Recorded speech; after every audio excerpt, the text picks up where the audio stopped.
आप देख रहे हैं भारत के रत्न पर सुभाष चंद्र बोस जी की जीवन गाथा। महान स्वतंत्रता सेनानी नेताजी सुभाष चंद्र बोस का जन्म 23 जनवरी 1857 को ओडिशा के कुत्तक गांव में हुआ। उनके पिता जानकीनाथ बोस वकील थे। उनकी माता का नाम प्रभावती था। वे भारत के स्वतंत्रता संग्राम के अग्रणी तथा सबसे बड़े नेता थे। द्वितीय विश्व युद्ध के दौरान उन्होंने अंग्रेजों के खिलाफ लड़ने के लिए जापान के सहयोग से आजाद हिंद फौज का गठन किया था।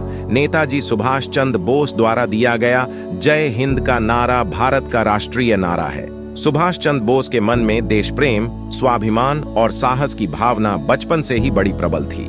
वे अंग्रेज शासन का विरोध करने के लिए अपने भारतीय सहपाठियों का भी मनोबल बढ़ाते थे। अपनी छोटी आयु में ही सुभाष ने यह जान लिया था कि जब तक सभी भारतवासी एकजुट होकर अंग्रेजों का विरोध नहीं करेंगे, तब तक हमारे देश को उनकी गुलामी से मुक्ति नहीं मिल सकेगी। जहां सुभाष के मन में अंग्रेजों के प्रति तीव्र घृणा थी, वहीं अपने देशवासियों के प्रति उनके मन में बड़ा प्रेम था। किसी राष्ट्र के लिए स्वाधीनता सर्वोपरि है। इस महान मूल मंत्र को शैशव और नवयुवाओं की नसों में प्रवाहित करने, तरुणों की सोई आत्मा को जगाकर देशव्यापी आंदोलन देने और युवा वर्ग की शौर्य शक्ति उद्भासित कर राष्ट्र के युवकों के लिए आजादी को आत्म प्रतिष्ठा का प्रश्न बना देने वाले नेताजी सुभाष चंद्र बोस ने स्वाधीनता महासंग्राम के महायज्ञ में प्रमुख पुरोहित की भूमिका निभाई। नेताजी ने आत्मविश्वास, भाव प्रवणता, कल्पनाशीलता और नवजागरण के बल पर युवाओं में राष्ट्र के प्रति मुक्ति व इतिहास की रचना का मंगल शंखनाद किया। मनुष्य इस संसार में एक निश्चित निहित उद्देश्य की प्राप्ति, किसी संदेश को प्रचारित करने के लिए जन्म लेता है। जिसकी जितनी शक्ति, आकांक्षा और क्षमता है, वह उसी के अनुरूप अपना कर्म क्षेत्र निर्धारित करता है। नेताजी के लिए स्वाधीनता जीवन मरण का प्रश्न बन गया था। बस यही श्रद्धा, यही आत्मविश्वास जिसमें ध्वनित हो, वही व्यक्ति वास्तविक सृजक है। नेताजी ने पूर्ण स्वाधीनता को राष्ट्र के युवाओं के सामने एक मिशन के रूप में प्रस्तुत किया। नेताजी ने युवाओं से आह्वान किया कि जो इस मिशन में आस्था रखता है, वह सच्चा भारतवासी है। बस उनके इसी आह्वान पर ध्वजा उठाए आजादी के दीवानों की आजाद हिंद फौज बन गई। उन्होंने अपने भाषण में कहा था, विचार व्यक्ति को कार्य करने के लिए धरातल प्रदान करता है। उन्नतिशील, शक्तिशाली जाति और पीढ़ी की उत्पत्ति के लिए हमें बेहतर विचार वाले पथ का अवलंबन करना होगा, क्योंकि जब विचार महान, साहसपूर्ण और राष्ट्रीयता से ओतप्रोत होंगे, तभी हमारा संदेश अंतिम व्यक्ति तक पहुंचेगा।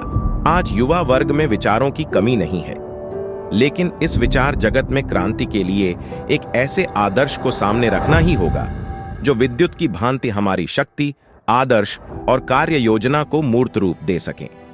नेताजी ने युवाओं में स्वाधीनता का अर्थ केवल राष्ट्रीय बंधन से मुक्ति नहीं, बल्कि आर्थिक समानता, जाति भेद, सामाजिक अविचार का निराकरण, सांप्रदायिक संकीर्णता त्यागने का विचार मंत्र भी दिया। नेताजी के विचार विश्वव्यापी थे। वे समग्र मानव समाज को उदार बनाने के लिए प्रत्येक जाति को विकसित बनाना चाहते थे।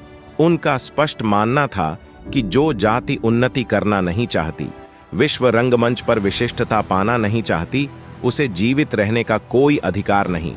नेताजी की आशा के अनुरूप इस जरा जीर्ण होते देश का यौवन लौटाने के लिए प्रत्येक व्यक्ति को आज दृढ़ संकल्प लेना होगा। बढ़ते जातिवाद, गिरते मूल्यों और टूटती परंपराओं, सभ्यताओं को सहेजना होगा। एक व्यापक राष्ट्रीय संगठन की स्थापना करनी होगी। अच्छे और बुरे की प्रचलित धारणा को बदलना होगा। नेताजी के इन शब्दों को हमें पुनः दोहराना और स्वीकारना होगा कि स्मरण रखें, अपनी संवेद चेष्टा द्वारा हमें भारत में नए शक्ति संपन्न राष्ट्र का निर्माण करना है।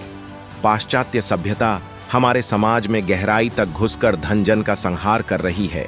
हमारा व्यवसाय, वाणिज्य, धर्म, कर्म, शिल्प कला नष्ट प्राय हो रहे हैं। इसलिए जीवन के सभी क्षेत्रों में पुनः मृत संजीवनी का संचार करना है। यह संजीवनी कौन लाएगा? ऐसे स्वाधीनता महासंग्राम के महायज्ञ में प्रमुख पुरोहित की भूमिका निभाने वाले नेताजी की मृत्यु 18 अगस्त 1945 को बैंकॉक से टोक्यो जा रहे विमान दुर्घटना में हुई। लेकिन क्या वर्तमान में मोबाइल चैटिंग, सर्फिंग और एसएमएस में आत्ममुग्ध युवा नेताजी की प्रेरणा पुकार सुनने को तैयार है?